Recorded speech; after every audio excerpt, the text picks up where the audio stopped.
Klitschko has everything to be a world champion, but he doesn't have heart. He's like a girl. His character is like that of a girl.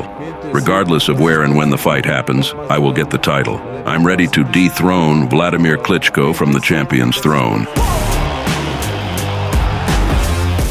How many times have we heard such statements directed towards the Klitschko brothers, but usually, when such speeches were made, things turned out differently. Today, let's recall the last knockout in Wladimir Klitschko's career, and what a knockout it was. A bright performance from the Steel Hammer Doctor punishing the insolent for disrespect. And the result? A broken nose and the heaviest knockout in his career. Wladimir Klitschko and Kubrat Pulev waged a war not only in the ring but also beyond its borders. In May 2014, Pulev was given a chance. He was announced as the mandatory challenger for the IBF world title. 33-year-old Bulgarian Kubrat Pulev held the first position in the IBF rankings, becoming the mandatory challenger for the world title in August 2013, after defeating American Tony Thompson. When he lets the punches go straight shots in 3s and 4s, it looks good. Good work.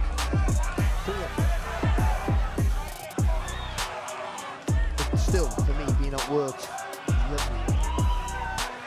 Last few seconds of a fight which has been interesting. It's never really cut loose into being any sort of classic, but... In his professional career, Pulev had fought 20 fights, not losing a single one, with 11 victories by knockout. And then, in May 2014, Pulev was given the chance to compete for the IBF world title. For Klitschko, this title defense was supposed to be his 26th. He had 62 victories, 52 by knockout to his name, and suffered 3 defeats.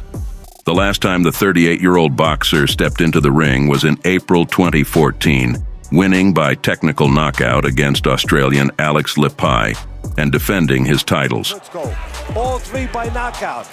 And the names, and they never beat. May 10th on ESPN from Los Angeles. A guy with the length and size and power that Klitschko has, and there he goes. Big thudding blow from Wladimir Klitschko. For a fighter that's been hurt and is in front of a guy that so far he's had no ability to get close to. Second knockdown of the round.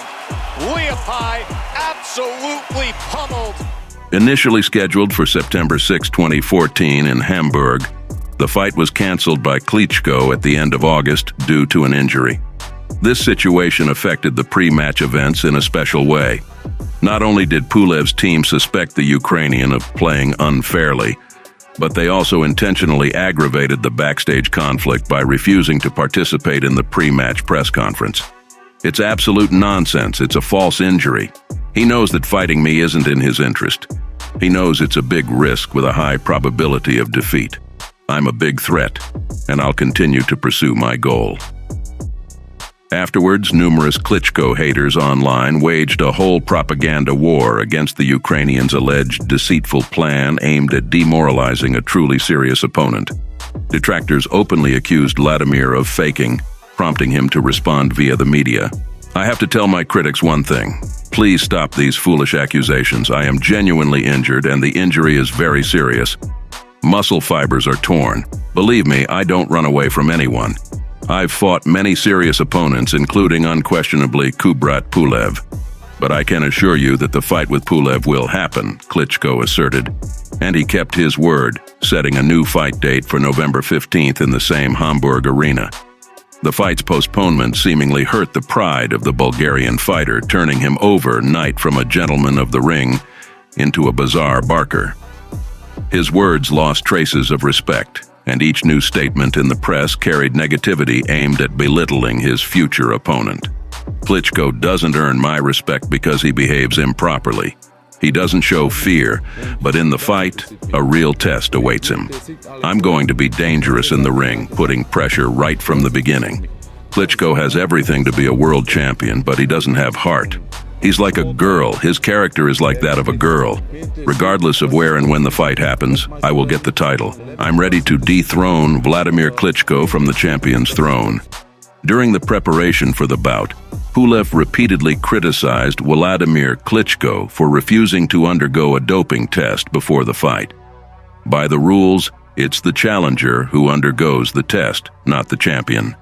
The Bulgarian demanded that the Ukrainian voluntarily submit to an analysis for banned substances, stating that refusal would imply recognition of unfair play. The absence of the Bulgarian athlete at the official press conference a few days before the scheduled fight prompted the younger Klitschko to refrain from unnecessary compliments towards his rival and seriously consider the situation. "I don't need to send him messages through the mass media.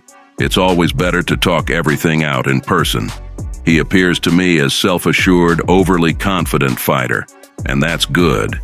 He's throwing down the gauntlet, and I love that. I'm looking forward to the fight," Wladimir said. Wladimir Klitschko confirmed the seriousness of his intentions in the ring, outclassing Pulev, breaking his nose and delivering the first heavy knockout of his sports career. It's got to push the envelope a bit here with the referee. Immediately, Klitschko is into hold, and this is what Pulev said. He isn't going to be in it, Trenko. It wasn't a right hand that put either of those two down. It was his left hand that did it, and that just shows you how much he's got in terms of power in that left hand. Your hammer of a right hand again. The eyes are burying in deep into Pulev. Is he going to do it again? This time it is Pulev, but it was a good start from Pulev. Started well with a straight, stiff jab. The bout was truly spectacular. Pulev showed himself as one of the few boxers who utilized the jab so effectively and landed successful punches. In the opening seconds of the fight, Wladimir got caught.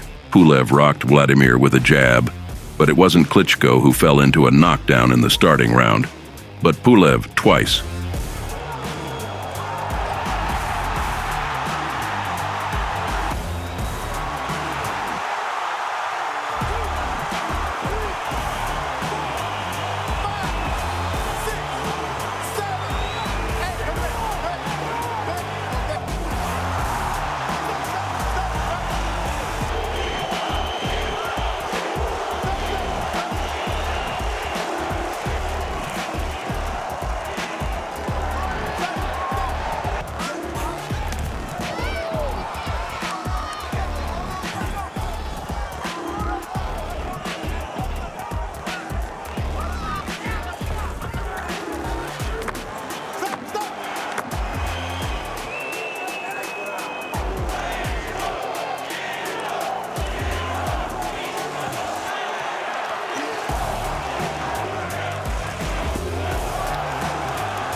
In the third round, Kubrat found himself in another knockdown after a left hook to the jaw.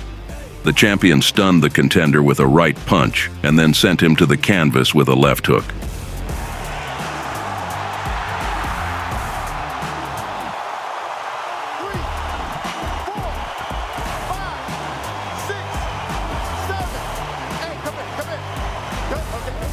In the fourth round, the Bulgarian tried to seize the initiative and executed several successful combinations.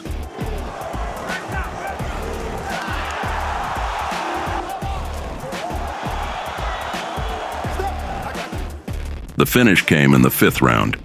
Initially, Wladimir took some hits and had to resort to clinching, but after a few seconds, he knocked Pulev out beautifully with a superbly powerful left hook.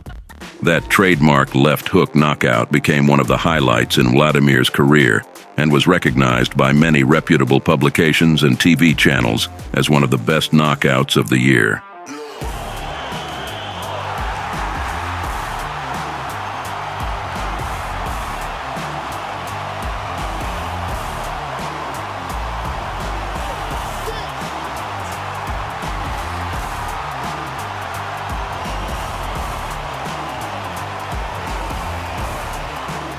Pulev suffered his first defeat in his professional boxing career. For Klitschko, this victory marked his 17th consecutive defense of the heavyweight champion title, placing third in the duration of this category's history with 25 defenses by Joe Louis and 20 by Larry Holmes. Unlike some of Klitschko's other fights, such as his victory over Alexander Povetkin last year, the win against Pulev had American boxing journalists raving in excitement. Klitschko remained serious even after the fight, stating that he had never encountered such arrogant opponents before. Pulev had nothing but to acknowledge his failure. Yet even here, the Bulgarian made a statement that, amidst his lackluster performance, sounded more like a joke. Wladimir is truly a good opponent, but he got lucky. I want a rematch, and next time, I'll win. Luck can intervene in boxing. He's a good boxer, but he doesn't behave like a sportsman. He pulled off many tricks in the ring, said Kubrat.